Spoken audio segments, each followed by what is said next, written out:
Welcome students. तो आज हम ये स्टीरियो केमिस्ट्री का पार्ट 3 शुरू कर रहे हैं बच्चों। आज का टॉपिक है अपना ज्यामितीय समावयवी के गुण। ठीक है, कॉपी पेन लेके बैठ जाइए। भले ही आप नोट से उतार दें, कॉपी पेन साथ में लेके जरूर बैठेगा। चलिए बच्चों, आइए हम पढ़ते हैं।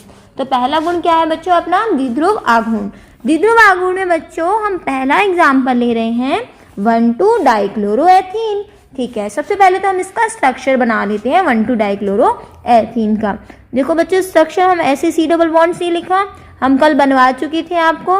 यहाँ हमने H लिख दिया, ये H लिख दिया, यहाँ Cl और यहाँ Cl। कंफ्यूज तो नहीं हो? चलो हम थोड़ा सा और डिटेल में बता देते हैं, पता चले मैडम ऑनलाइन पढ़ाई है, थोड़ा डिटेल से तो बताओ। देखो एथीन हमने ऐसी लिखी थी, कोई दिक्कत नहीं है। 1,2 मतलब पोजीशन 1 और 2, क्लोरो मतलब एक इधर और एक इधर, ये H लगा दिया और ये H लगा दिया। ठीक, अब इसका स्ट्रक्चर हम बना लेते हैं। ये C डबल बॉन्ड C, मैं इसको अपनी सहूलियत के लिए ऐसा लिख रही हूँ, कोई दिक्कत नहीं है, हमने कल ऐसा लिखा था। ठीक, अब इसके पास दो ग्रुप लगेंगे, एक H लगेगा और दूसरा क्या लगेगा? Cl। ऐसे ही यहाँ H लगेगा और यहाँ क्या लगेगा? Cl। ठीक है, अब मैं यहाँ की जगह बच्चों कहाँ लिख लेती हूँ? अब मैं लिख लेती हूँ यहाँ पे। ठीक, C double bond C, H और ये H और ये Cl और ये Cl। ठीक, ये कौन सा रूप है बच्चों? ये है अपना ट्रांस। और ये कौन सा है बच्चों? अपना सिस। थोड़ा सा इसको सही से बना लेते हैं, थोड़ा टेढ़ा मेढ़ा सा बन रहा है। ये देखिएगा बच्चों, C डबल बॉन्ड C, यहाँ पे अपना क्या है? H, यहाँ क्या था अपना? Cl, यहाँ क्या था? Cl, यहाँ क्या था? H। ठीक, ये रूप कौन सा है अपना? सिस है। ओके स्टूडेंट्स, चलिए आगे बात करते हैं द्विध्रुव आघूर्ण होता क्या है। बच्चों द्विध्रुव आघूर्ण होता है म्यू बराबर Q इंटू डी। यही तो होता है। Q होता है आवेश और ये होता है अपना दूरी, आवेश के मध्य की दूरी। अब यहाँ ये जो Cl है, इसका कौन सा प्रभाव है? -I। इस Cl का प्रभाव कौन सा है? -I।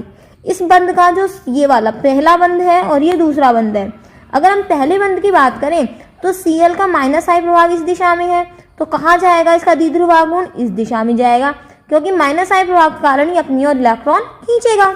चलिए दूसरे बिंदु पे आते हैं, ये Cl है, ये अपनी ओर इलेक्ट्रॉन खींचेगा तो इस दिशा में होगा। तो अगर मैं इसका इस दिशा में दिखा दूं तो अर्थात इन दोनों का, पहले और दूसरे का परिणामी कुछ इस दिशा में जाएगा। तो क्या म्यू बराबर 0 होगा? नहीं होगा बच्चों। तो हम इसको कैसा लिख दें बच्चों? यहाँ से एक बार इसको सही से लिख देते हैं बच्चों। तो देखिए बच्चों, यहाँ से दोनों का परिणामी 0 नहीं होगा, अर्थात इस वाले की हम बात करें तो इसका म्यू जो है वो यहाँ 0 नहीं होगा, mu naught equals to 0।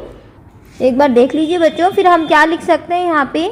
Mu जो होगा बच्चों वो इसका 0 नहीं होगा, तो हम यहाँ लिख सकते हैं म्यू नॉट इक्वल्स टू 0।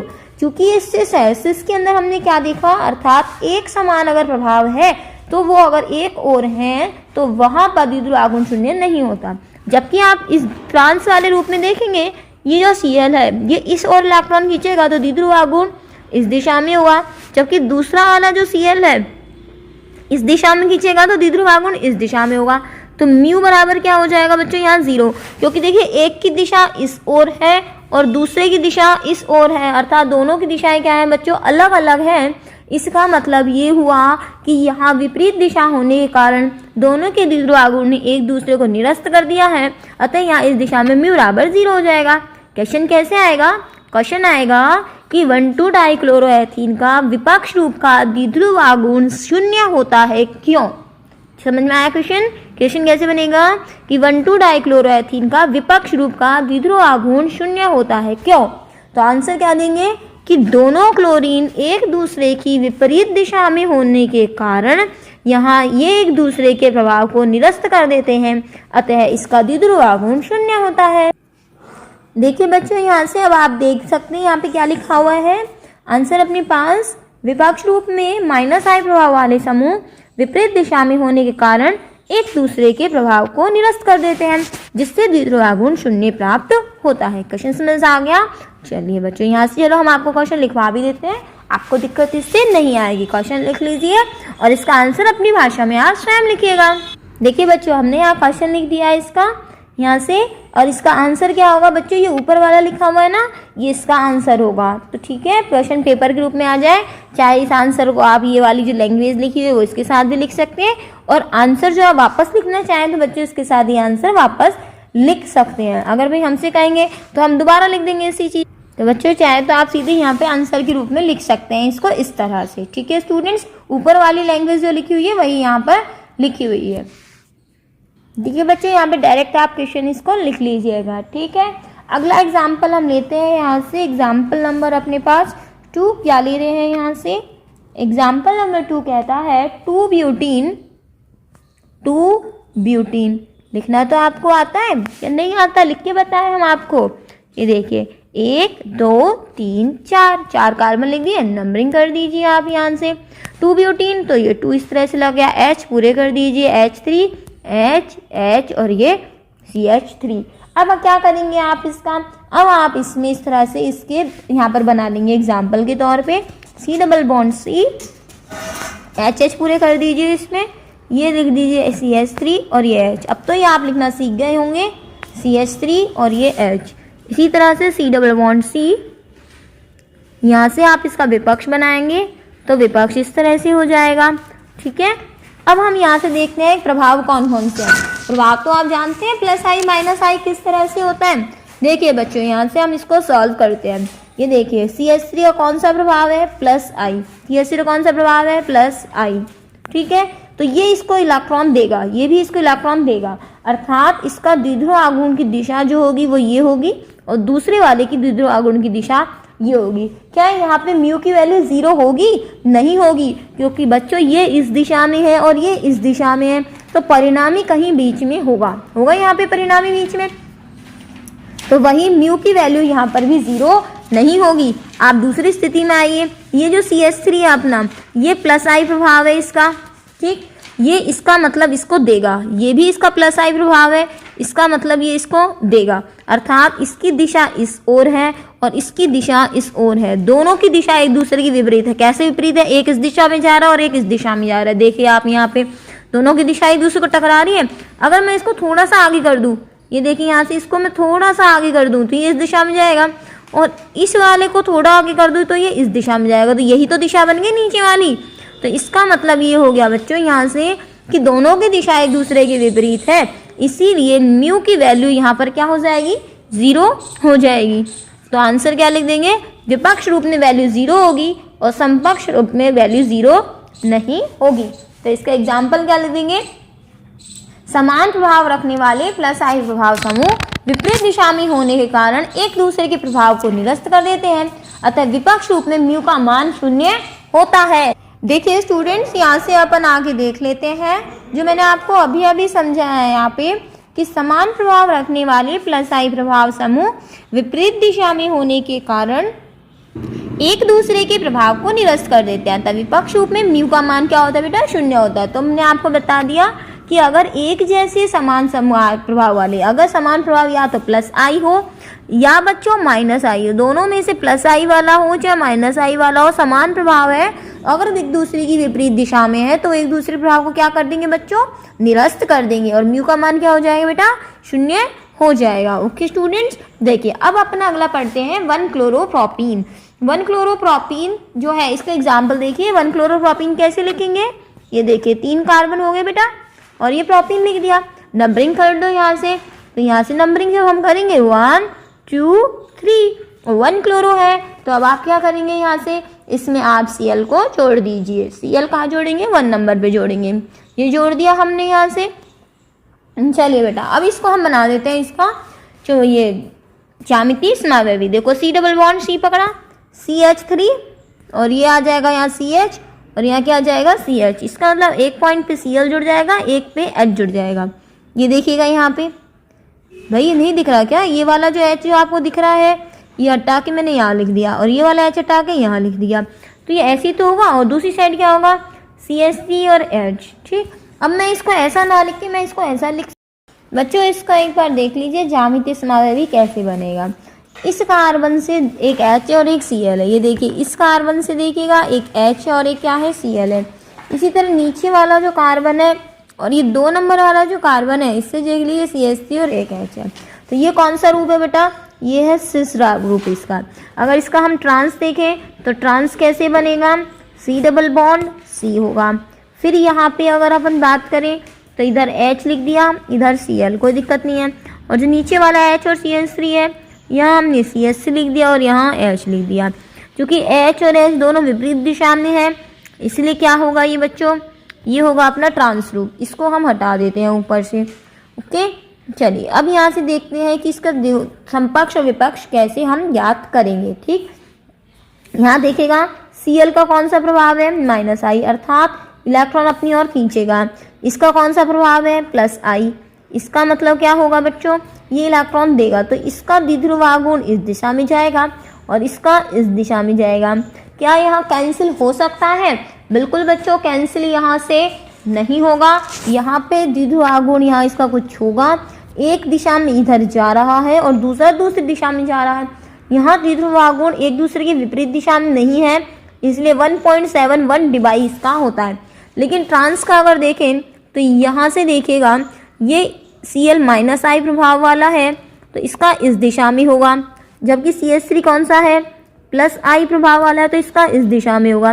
क्योंकि दोनों का द्विध्रुव आघूर्ण एक ही दिशा में होने के कारण यह द्विध्रुव आघूर्ण 0 नहीं हो सकता और यह द्विध्रुव आघूर्ण जो होता है वो समपक्ष वाले से अधिक होता है और ये होता है 1.77 डिवाइड। डी का मतलब है डिवाइड।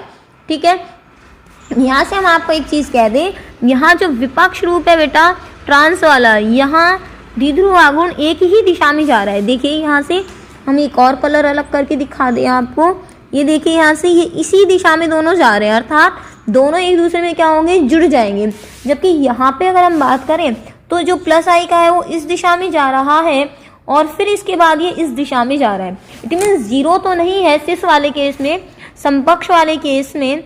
लेकिन यहाँ पे हम एक चीज़ बता दें, ये जो होगा समपक्ष का कुछ कम होगा और विपक्ष का कुछ ज़्यादा होगा। तो यहाँ से आपको ये चीज़ समझ आ गई होगी कि हम ऐसा क्यों कह रहे हैं, क्योंकि विपक्ष वाले केस में द्विध्रुव आघूर्ण एक ही दिशा में है। तो हम एक चीज़ यहाँ से आपको क्लियर करके बच्चों यहाँ से बता दें, वो यहाँ से देख लीजिए कि अगर +I और -I एक जैसे प्रभाव ही हों, एक जैसे प्रभाव समान और हों, एक जैसे प्रभाव क्या हो, समान हो और एक ही और हो मतलब समपक्ष रूप हो, तो म्यू का मान कभी भी 0 नहीं होता है।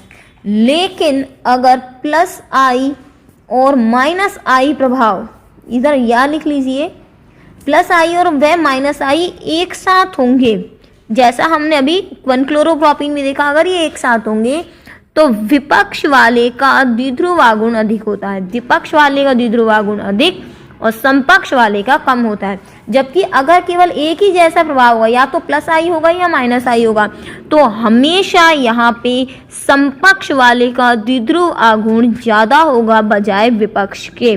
तो अगर +I और -I एक ही एग्जाम्पल में आ जाएं तो विपक्ष का अधिक होता है, जबकि अगर ऐसा नहीं हो के इस तरह से आ जाए, एक जैसा प्रभाव हमें समपक्ष में दिख जाए, तो यहाँ पर इसका समपक्ष वाले का द्विध्रुव आघूर्ण ज़्यादा होता है। ऊपर वाले देख लीजिए, समपक्ष वाले का द्विध्रुव आघूर्ण ज़्यादा होता है अर्थात 0 नहीं होता है। ठीक है, तो यहाँ से पूरी हमने आपको डिटेल बता दी है बच्चों, ध्यान रखिएगा।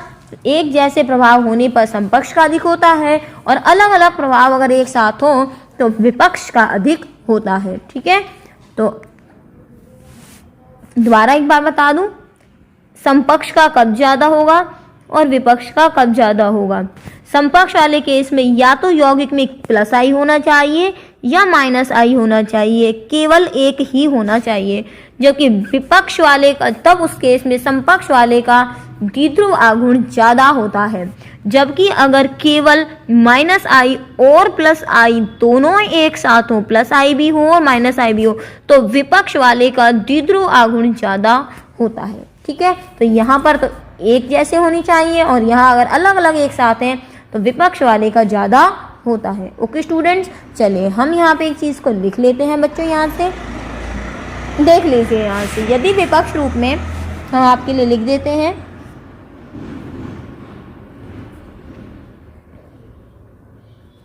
यदि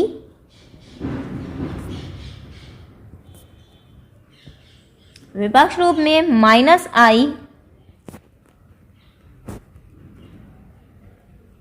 व +i प्रभाव वाले समूह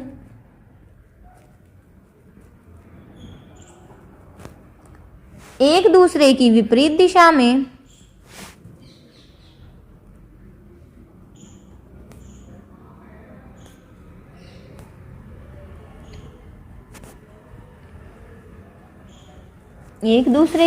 दिशा में हो तो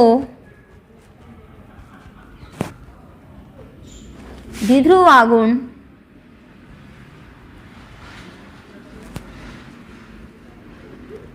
निरस्त होने की बजाय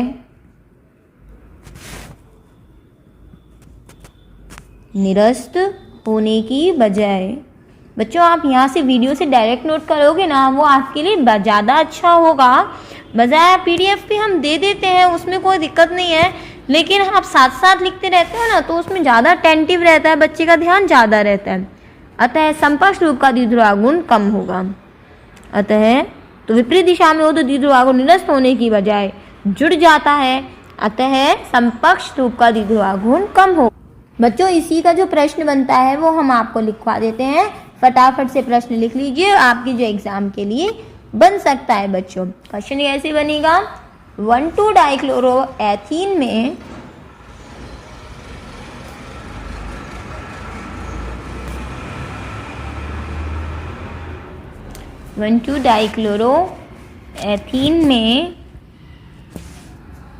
बच्चों यहाँ से जो मैंने क्वेश्चन लिखा है देख लो आपसे कि 1-क्लोरोप्रोपीन के विपक्ष समावेवी का द्विध्रुव आघूर्ण समकक्ष से अधिक है क्यों? तो इसका जो आंसर है बच्चों वो यही वाला होगा। चाहे तो ऐसे आप भी एरो लगा सकते हो, यही इसका क्या हो जाएगा बच्चों आंसर हो जाएगा। अब हमारे पास जो दूसरा गुण है वो बच्चों हमारे पास दूसरा गुण है गलनांक व क्वथनांक। चलिए बच्चों दूसरा गुण डाल दीजिए इसका, ये है हमारे पास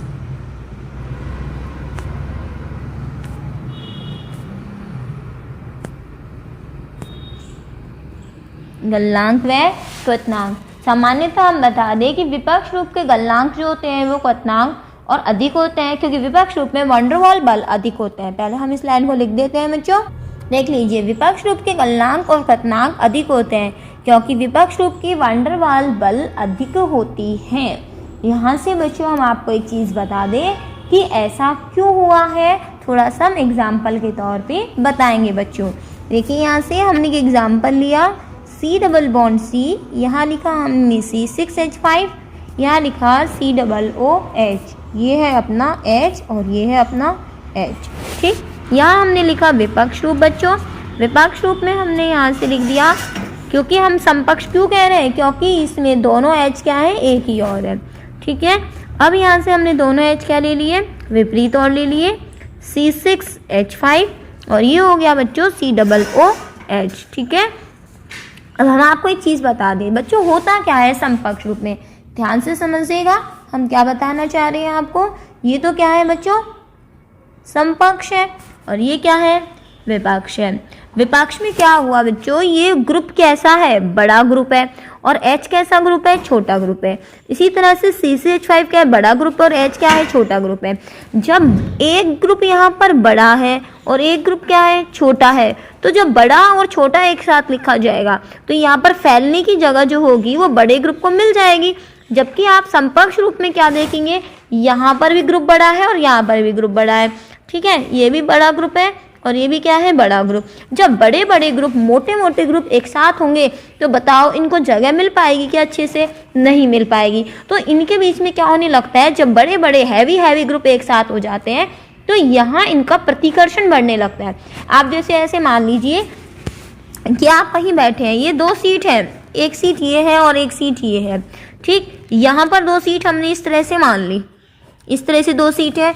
अब 2 तो इसमें क्या है किड्स हैं, मतलब बच्चे हैं, और 2 क्या हैं बड़े हैं। तो आप ज़्यादा अच्छे से बैठने के लिए आप क्या कहेंगे, या फिर हम कह दें इस तरह से नहीं है, स्पेस जो है वो समान ही है। इतना अपने पास कह दें, इतना इतना स्पेस है, तो आप क्या कहेंगे, आराम से बैठने के लिए एक बच्चे को बैठाएंगे और एक क्या बैठाएंगे, बड़े जने को बैठाएंगे।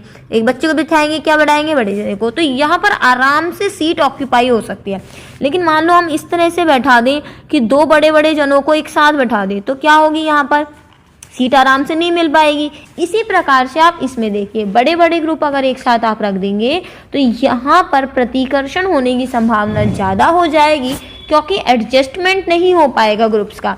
और यहाँ पर इस रूप का जो गलनांक बिंदु होगा, जो आकर्षण बल होंगे यहाँ पर वो कम पड़ जाएंगे, जबकि यहाँ एक छोटा ग्रुप होगा, एक बड़ा ग्रुप होगा, जिससे एडजस्टमेंट क्या होगी बच्चों, बहुत ही आसान हो जाएगी और ग्रुप का स्थायित्व बढ़ जाएगा और आकर्षण बलों में भी क्या होने लगेगी, वृद्धि होने लगेगी। तो हमने आपको एक बहुत ही अच्छे से एग्जाम्पल से एक्सप्लेन करने की कोशिश करी है, ताकि आपको एक अच्छे समझ में आ सके बच्चों, ठीक है। अब आप यहाँ से एग्जाम्पल में इसका मेल्टिंग पॉइंट, बॉइलिंग पॉइंट लिख लीजिए। इसका होता है बच्चों 68 डिग्री सेंटीग्रेड, जल्दी से हो गया यहाँ पे तो। और यहाँ कितना हुआ, 133 डिग्री सेंटीग्रेड, ये इसका मेल्टिंग पॉइंट हो गया, ठीक है। और ये जो स्ट्रक्चर लिखा हुआ है बच्चों, सिनेमिक अम्ल का लिखा हुआ है, ठीक। अब यहाँ से हमने पढ़ लिए हैं ये गलनांक और क्वथनांक। अब आप हेडिंग डालेंगे रासायनिक गुणधर्म, छोटा सा ही है बच्चों, पढ़ लेते हैं हम यहाँ से इसको भी। बच्चों यहाँ आगे देखेगा, रासायनिक गुणधर्म में यदि क्रियात्मक समूह एक ही ओर हो तो चक्रीकरण हो जाता है। देखो इसका मतलब क्या है, हम यहाँ पे एग्जाम्पल लेते हैं मैलिक अम्ल और फ्यूमेरिक अम्ल का। ये देखो C डबल बॉन्ड C और ये COOH, अगर अपना सेम साइड है तो ये अपना मैलिक अम्ल होता था, याद कीजिए, हमने कल वाली वीडियो में आपको सिखा दिया था ये, ठीक है। और यहाँ से 140 डिग्री पर हम इसको क्या कर रहे हैं बच्चों, हीट कर रहे हैं। जैसे हीट करेंगे एक H और एक OH मिलके क्या बाहर निकल जाएगा, H2O यहाँ से बाहर निकल जाएगा, ठीक है बच्चों। यहाँ से इसके बाद आप देखेंगे आगे, देखिए आगे यहाँ से इस तरह से H2O निकल जाएगा। अब इसका चक्रीकरण होके जो यहाँ से होगा वो देखिए क्या बचा, देखो C डबल बॉन्ड, C तो है ही। इसके बाद अपना जो बचा यहाँ से ये वाला जो CO दिख रहा है आपको, ये CO, नीचे वाला CO दिख रहा है, ये CO। अब आप ये दोनों CO में देखिए, ये वाला यहाँ पे देखिए एक बार इसको, है ना, इसमें 2 ऑक्सीजन है ना, एक तो हमने लिख लिया और तीसरा ऑक्सीजन यहाँ से ये इससे जुड़ गया। दोबारा देख लो हमने क्या बताया आपको, चलो आपको दोबारा दिखा देते हैं।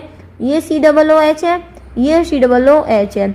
मैंने यहाँ से क्या करा, ये H और ये OH, तो ऊपर क्या बच गया COO, तो ये हो गया COO, नीचे क्या बच गया CO, तो ये नीचे बच गया CO। इस तरह से जुड़ गया यहाँ पे। तो ये जुड़ना क्यों पॉसिबल हो पाया, क्योंकि दोनों COH क्या थे, एक ही साइड थे। मान लीजिए एक साइड नहीं होके ये होते किस तरह से, ये इस तरह से होते, विपरीत ओर होते, एक COH यहाँ होता, एक COH इसके विपरीत ओर होता, इस तरह से होता हमारे पास, ठीक है बच्चों। यहाँ से देखिए स्टूडेंट्स, यहाँ इसी तरह से तो है यहाँ पे, लेकिन ये दोनों COH क्या है, विपरीत हो रहा है। अब जब विपरीत हो रहा है तो एक और चक्रित कैसे होगी, इसीलिए हमको यहाँ पे तो देनी पड़े 140 डिग्री सेंटीग्रेड, लेकिन यहाँ पे टेम्परेचर देना पड़ता है 270 डिग्री सेंटीग्रेड। फिर ये दोनों जो COH हैं जो विपरीत दिशा में दिखाई दे रहे हैं, ये एक और आते हैं, फिर इनका चक्रीकरण होता है, तब जहाँ पर यहाँ चक्रीकरण हो कि ये स्ट्रक्चर बन पाती है, ठीक है बच्चों। तो यहाँ हमने कहा अगर क्रियात्मक समूह एक और हो तो चक्रीकरण हो जाता है, लेकिन एक और नहीं हो तो चक्रीकरण होने में परेशानी आती है। तो नाम लिख लीजिए बच्चों, मैलिक अम्ल, और दूसरा है यहाँ से इसका नाम फ्यूमेरिक अम्ल, ठीक है। हम आपको कह दें, आपको फ्यूमेरिक अम्ल और मैलिक अम्ल का स्ट्रक्चर पता होना चाहिए। बोर्ड एग्जाम 2021 में इन दोनों का स्ट्रक्चर ही यहाँ से क्या होगा बच्चों, इम्पोर्टेंट होगा। देखिए आपका जो इम्पोर्टेंट वाला हिस्सा जो रहता है कि मैडम इम्पोर्टेंट बता दीजिए, तो हम आपको बता दें क्वेश्चन इम्पोर्टेंट है बच्चों। इसका आंसर बताने से पहले हमारी एक रिक्वेस्ट है, जो हमारे पास कमेंट्स आ रहे हैं कि मैडम ये डाउट सॉल्व कर दीजिए, तो आप टेंशन मत कीजिए, जल्दी से जल्दी आपके लिए हम आपके डाउट्स के सॉल्व करने की वीडियो लेके आएंगे। एक तो हमारी रिक्वेस्ट ये है कि आप उसमें इतना मत परेशान होइए कि हमारी ये डाउट क्लियर नहीं हुआ। दूसरी चीज़ बच्चों, यहाँ पर आप हमसे लगातार एक वीडियो आती है, उसके बाद तुरंत कहते हैं कि मैडम ये वाला चैप्टर करा दीजिए। बहुत सारे बच्चे अलग अलग चैप्टर्स के नाम लिखते हैं। तो स्टूडेंट्स, मेरी रिक्वेस्ट है आप टीचर को समझने की भी कोशिश कीजिए कि आपका जो चैप्टर है, हर टीचर एक चैप्टर, एक ही टीचर है, वो आपका कोई बच्चा दूसरा चैप्टर कहता है, कोई नवा चैप्टर कहता है, कोई अपने अनुसार चैप्टर बताता है। तो बच्चों थोड़ा सा पेशेंस रखिए, धैर्य रखिए, मैं आपको सारे चैप्टर कराऊंगी।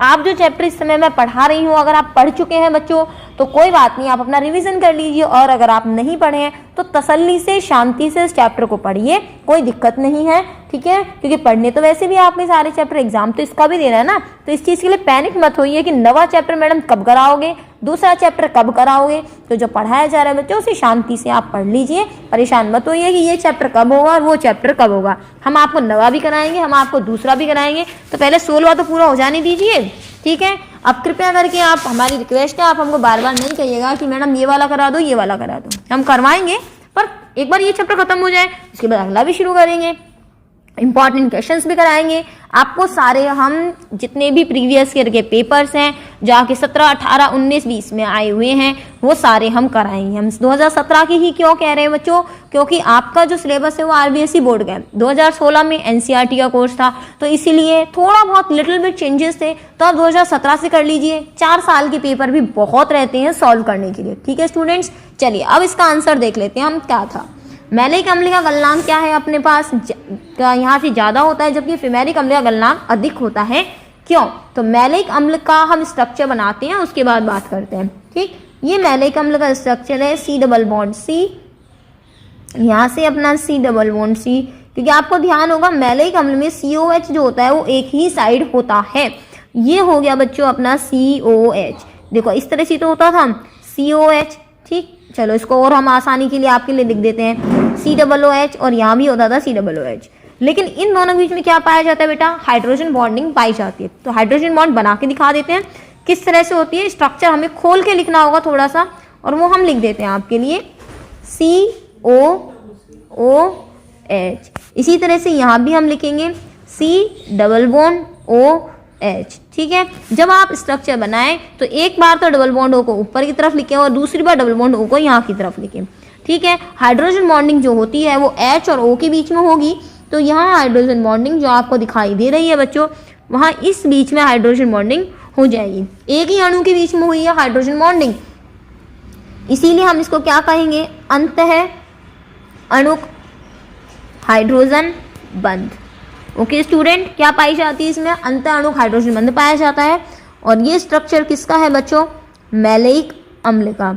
अर्थात इसका मतलब ये हुआ कि अगर ये मैलिक अम्ल है, ये मैलिक अम्ल है, ये मैलिक अम्ल है, तो इनके अंदर ही अंदर हाइड्रोजन बॉन्डिंग पाई जाती है, ठीक है।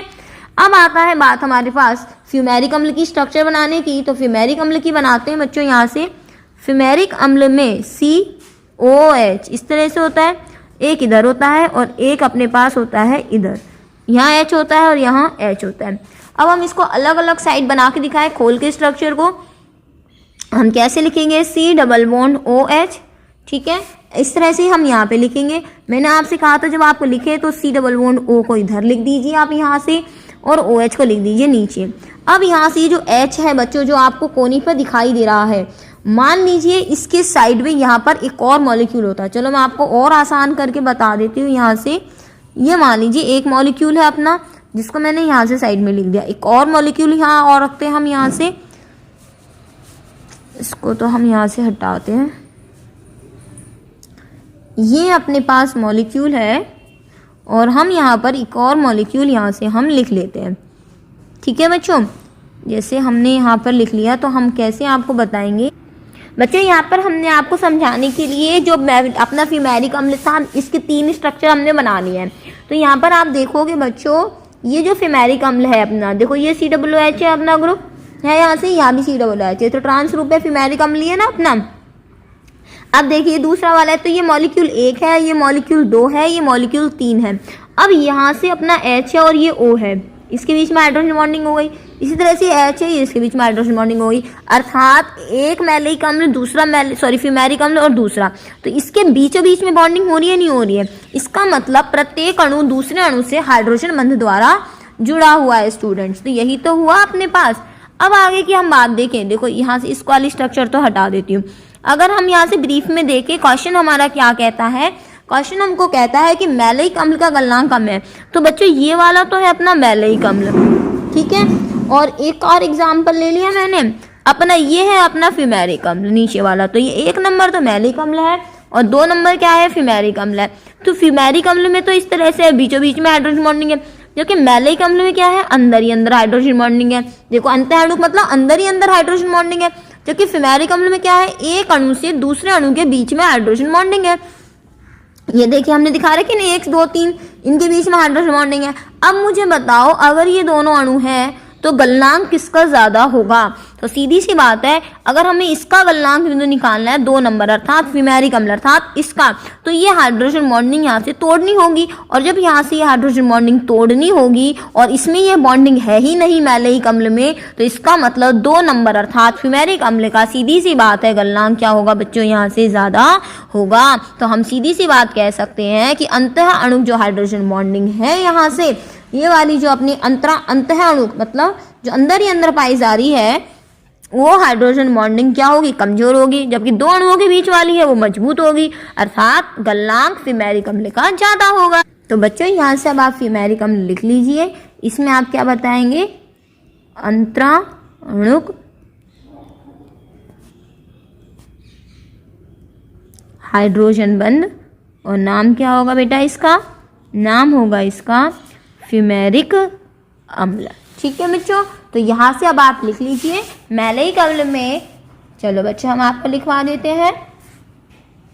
तो स्टूडेंट्स अब आंसर लिख लीजिए, मैलेइक अम्ल में अंतराणुक हाइड्रोजन बंध होता है, जबकि फिमेरिक अम्ल में अंतराणुक हाइड्रोजन बंध होने के कारण गलनांक अधिक होता है। ठीक है बच्चों, यहाँ से इसका आंसर हमने बता दिया। बोर्ड एग्जाम के लिए भी आपका एक क्वेश्चन इंपॉर्टेंट है। आज का टॉपिक बच्चों यहीं ख़त्म करते हैं। शेयर करना नहीं भूलिएगा, शेयर करने में बच्चों बिल्कुल कंजूसी मत कीजिएगा, ज़्यादा से ज़्यादा हो सके शेयर कीजिए, अपने व्हाट्सएप ग्रुप में कीजिए, व्हाट्सएप स्टेटस पर कर दीजिए शेयर, फेसबुक पे है, जहाँ पर भी आप बने हुए हैं इस समय अब वहाँ अपने सोशल मीडिया पे इनको जरूर शेयर कीजिएगा, ताकि ये वीडियोस जो हैं वो आगे स्टूडेंट्स तक पहुँच सकें और उनको बेनिफिट हो सके। जिस स्कूल से आप जुड़े हुए हैं उन्होंने स्कूल ग्रुप में आप जल्दी से इन्हें शेयर कर दीजिए कि केमिस्ट्री यहाँ पढ़ाई जा रही है, ताकि उनका भी फायदा हो सके और बच्चे वहाँ तक पहुँच सके। चलिए बच्चों, आगे हम नेक्स्ट वीडियो में पढ़ेंगे आगे का भाग इसमें, और कुछ इंपॉर्टेंट क्वेश्चंस के वीडियोस हम जल्दी ही आपके साथ शेयर करेंगे, चैप्टर आगे के चैप्टर्स जो रह रहे हैं। धन्यवाद, मिलते हैं नेक्स्ट वीडियो में, बाय बाय।